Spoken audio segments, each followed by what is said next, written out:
Assalamualaikum warahmatullahi wabarakatuh. Saya Muhammad Rifki dari kelas 11 IPS 2.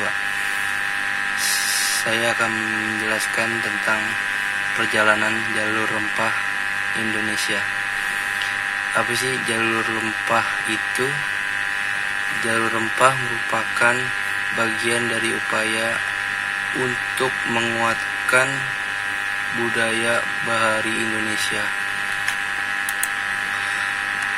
Indonesia di masa dahulu kala yang dikenal dengan nama Nusantara pada zaman lampau. Nusantara telah dikenal sebagai penghasil rempah-rempah. Rempah-rempah telah lama digunakan oleh penduduk Nusantara dan bangsa lain seperti bangsa Arab, India, Cina, dan Eropa. Bangsa tersebut menggunakan rempah-rempah untuk obat-obatan, bumbu masakan, dan pengawet makanan. Nusantara dapat dibagi dalam dua daerah produksi daerah. Pertama adalah di bagian timur, yaitu Kepulauan Maluku dan Kepulauan Banda, yang menghasilkan cengkeh dan pala. Sementara di wilayah barat yang terdiri atas Pulau Sumatera, Jawa, dan Kalimantan sebagai daerah penghasil lada. Emporium atau pusat perdagangan terbesar pada masa itu adalah Malaka. Kota ini menjadi tempat bertemunya berbagai pedagang Nusantara seperti Banten, Makassar, Banda, dan Ternate. Emporium tersebut terintegrasi dengan jalur perdagangan Asia. Para pedagang dari Cina, Arab, dan India membawa komoditas tekstil dan porselen. Tingginya harga rempah di pasar dunia mendorong bangsa Eropa untuk membeli komoditas itu langsung dari daerah asalnya. Bangsa Eropa pertama di Indonesia adalah Portugis pada tahun 1510. Tahun 1511 dipimpin oleh Afonso de Albuquerque. Portugis kemudian menaklukkan Malaka dan memonopoli perdagangan di sana. Setelah memonopoli perdagangan di Malaka, para pedagang tidak lagi bisa berdagang bebas. Mereka pun akhirnya pindah ke pelabuhan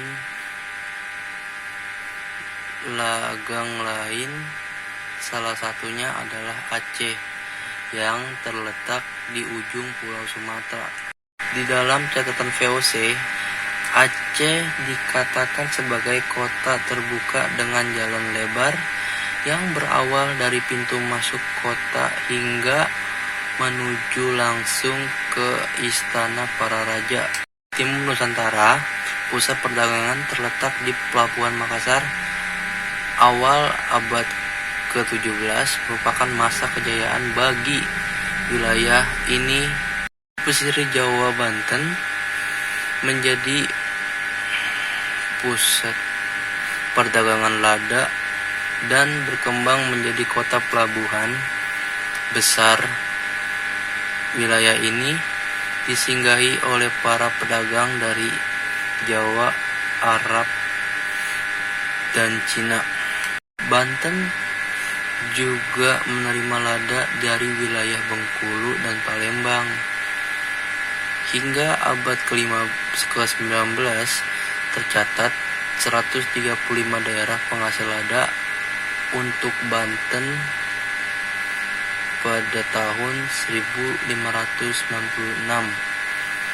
4 kapal ekspedisi dari Belanda yang dipimpin oleh Cornelis de Houtman tiba di pelabuhan Banten.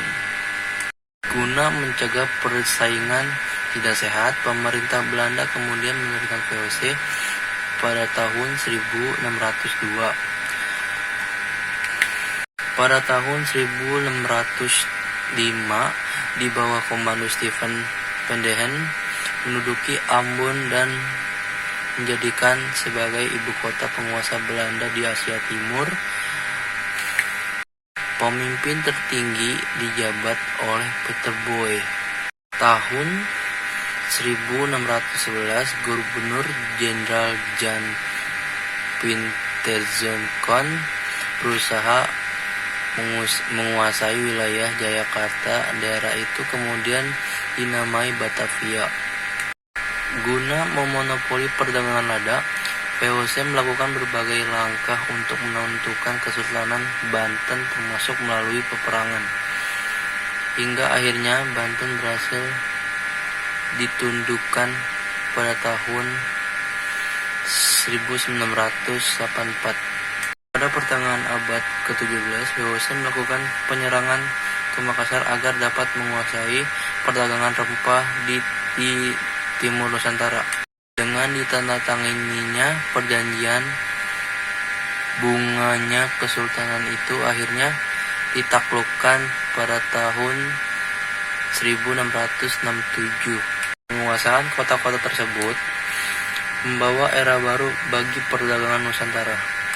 Pedagang Nusantara masih tetap melakukan perdagangan, hanya saja dengan rute yang lebih beragam.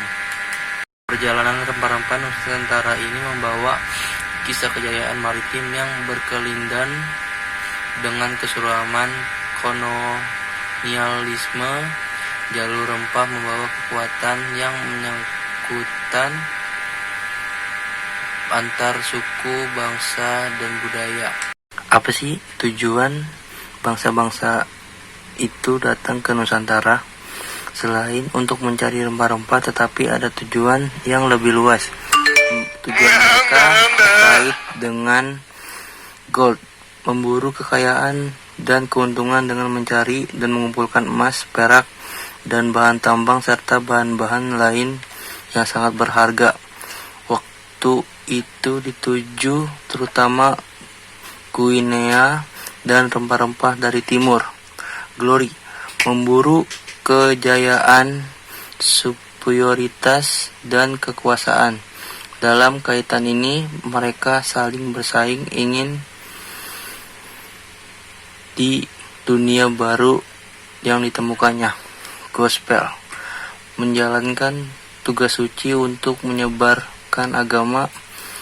Pada mulanya orang-orang Eropa ingin mencari dan bertemu Pastor John yang mereka yakini sebagai raja Kristen yang berkuasa di timur. Mengapa bangsa-bangsa itu sangat menginginkan rempah-rempah? Karena iklim Eropa yang dingin menyebabkan bangsa Eropa sangat membutuhkan rempah-rempah untuk menghangatkan tubuh. Selain itu, rempah-rempah juga digunakan sebagai bahan pengawet makanan saat musim dingin. Oleh karena itu, para pedagang Eropa tetap akan membeli rempah-rempah meskipun harganya sangat mahal.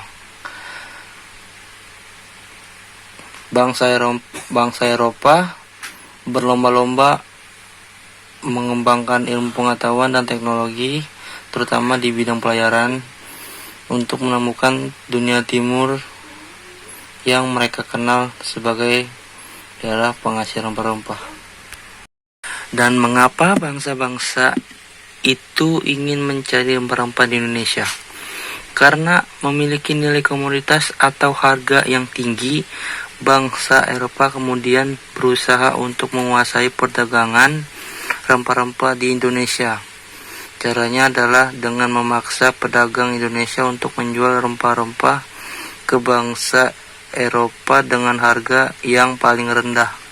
Kesimpulannya adalah Indonesia merupakan pusat penghasil rempah yang telah diakui dunia.